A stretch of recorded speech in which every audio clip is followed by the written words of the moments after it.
Hi guys, இன்றைக்கி என்ன வீடியோன்னு பார்த்தீங்கன்னா, இன்றைக்கி ஒரு ஷாப்பிங் வீடியோ. ஜூடியோக்கு நானும் என் ஃப்ரெண்ட்ஸ் எல்லாம் ஷாப்பிங் போயிருந்தோம், கலெக்ஷன்ஸ் எப்படி இருக்குன்னு பார்க்குறதுக்கு. அதுக்கிடையில் ஒரு ஃபன்னி கான்வர்சேஷன் பாருங்கள்.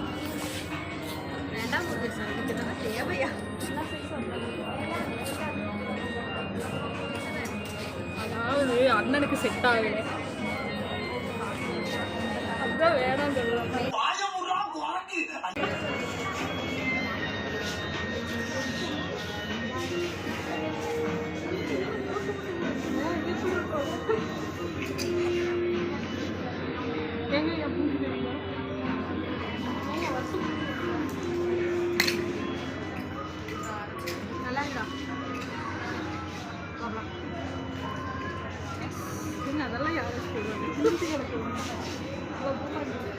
ஸோ கலெக்ஷன்ஸ் பார்த்தீங்கன்னா போத் பாய்ஸ் அண்ட் கேர்ள்ஸ் ரெண்டு பேருக்குமே செம்மையானுச்சு கைஸ். அப்புறம் காஸ்மெட்டிக்ஸ் ஐட்டம்ஸ் கூட ரொம்ப கம்மியாக இருந்துச்சு ரேட்டு. நீங்கள் வந்து செக் அவுட் பண்ணி பாருங்கள். பாய்.